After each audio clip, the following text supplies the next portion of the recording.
పేరు యాసరఫ్ కన్నగర్, మా చౌడారం గ్రామం.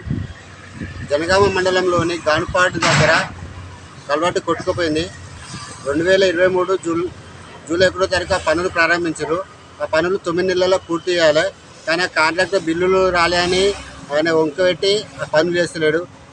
ఈ అధికారులు పట్టించుకుంటలేరు, ఎమ్మెల్యే పట్టించుకుంటలేడు, ఎంపీ పట్టించుకుంటలేడు. అటనే చిడికోడు వాగు మీద కల్వర్టు కొట్టుకుపోయింది.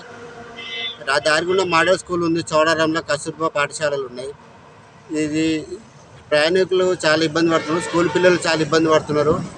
మేము ఈ రిలే నిరాదీక్ష 28 తారీఖు నుండి స్టార్ట్ చేసినాం. ఇప్పటికి 5 రోజులు అయింది. ఇప్పుడు కూడా ఎలాంటి స్పందన లేదు కలెక్టర్ గారి నుండి. అందుకే మేము రేపటి నుండి ఈ దీక్షలను వినూత్నం చేయడానికి ఆలోచన చేస్తున్నాం. ఇప్పుడు ఇంకా మీ ఈ ఊర్లో ప్రజలు మీరు కలిసి కలెక్టర్గా ఉన్న ఇచ్చారు. మేము శివలింగయ్య గారు కలెక్టర్ ఉన్నప్పటి నుండి ఈ సమస్యల మీద పోరాటం చేస్తున్నాం. అయితే శివలింగయ్య గారు మారిన షేక్ రిజ్వాన్ బాషా గారు వచ్చినప్పటి నుండి కూడా కలెక్టర్ గారికి వినతి పత్రం ఇచ్చినాం, ఈ ఎమ్మెల్యే గారికి ఇచ్చినాం, మంత్రి గారికి ఇచ్చినాం, మన ఎంపీ గారికి అందరూ కూడా వినతి పత్రాలు ఇచ్చినాం. ఇచ్చి మాకు రాష్ట్రకు వచ్చింది, వీళ్ళు చేస్తలేదని చెప్పి మేము ఈ దీక్షలు చేపట్టడం జరిగింది. దీనిపైన రాజకీయ నాయకుల అభిప్రాయం ఏమైనా తీసుకురా మీరు?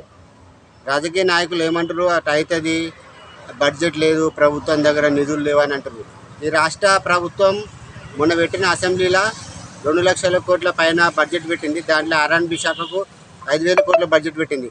5,000 కోట్లకి ఒక 10 కోట్లు మీరు కేటాయిస్తే గానుపాడు బ్రిడ్జి నిర్మాణం పూర్తయిపోతుంది. చిడికోడూరు ఈ బ్రిడ్జికి టెండర్లు వస్తాయి, పని కూడా అయిపోతాయి. ఒక 10 కోట్లు లేవని నేను ఈ ప్రభుత్వాన్ని ప్రశ్నిస్తున్నా. 5,000 కోట్ల బడ్జెట్లోకి వెళ్ళి 10 కోట్లు ఇస్తే ఏమవుతుందని ఈ అధికారులను, ఈ ప్రభుత్వాన్ని నేను ప్రశ్నిస్తున్నాను. బ్రిడ్జి నిర్మాణం చేపట్టి ఎన్ని రోజులు అవుతుంది? గానుపాడు బ్రిడ్జి నిర్మాణం 1 జూన్ 2023 నాడు ప్రారంభమైంది. దాన్ని ప్రారంభం చేసి ఇప్పటికీ 2 సంవత్సరాలు అయిపోయింది. 2 సంవత్సరాల మీద 2 నెలలు అవుతుంది. కానీ ఈ కలెక్టర్లు కూడా అట్లా అదే దారి గుండా పోతారు, ఎమ్మెల్యేలు, ఎంపీలు అందరూ టాపాటికి పోతే వాళ్ళు చూస్తున్నారు. కానీ వాళ్ళు దాని మీద ఎలాంటి చర్య తీసుకోలేదు. ఒక కాంట్రాక్టర్ దాని అగ్రిమెంట్ ప్రకారం 9 నెలల్లో కంప్లీట్ అయ్యారు. కానీ ఈ అధికారులు, ఈ కలెక్టర్లు మరి ఎందుకు ఆయనను ఈ బ్లాక్ లిస్ట్ చేయడానికి భయపడుతుందో మాకు అర్థమవుతలేదు. వాళ్ళు ఏమైనా కాంట్రాక్టర్ దగ్గర ఏమైనా లాలూచి పడ్డా, ఆయన నన్ను ఆ బ్లాక్ లిస్ట్ పెట్టకంటున్నా, అది నాకు అర్థమవుతుంది. సుమారు ఈ రోజు నుంచి ఎన్ని బండ్లు వెహికల్స్ పోతాయి? సుమారు ఒకరోజు 400 వెహికల్స్ పోతాయి. బస్సులు, లారీలు, ట్రాక్టర్లు, ఆటోలు అన్నీ పోతాయి. జనగాం నుండి హుస్నాబాద్ అంటే ఒక 4 మండలాలు వస్తాయి. జనగాం మండలం, నర్మేట మండలం, తర్గపుల మండలం, మళ్ళీ హుస్నాబాద్.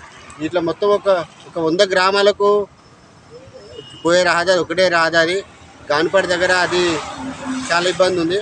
ఒకవేళ ఇది ఇట్లనే కొన్నిసార్లు ఇప్పుడు మళ్ళీ వర్షాలు పడితే అది కొట్టుకుపోయింది అనుకోండి, గానుపాడు విలేజ్కి వెళ్ళి వస్తే అక్కడ ఒక చిన్న వంతెన ఉంది, ఆ వంతెన కొట్టుకుపోతే ఈ దారే బంద్ అయిపోతుంది.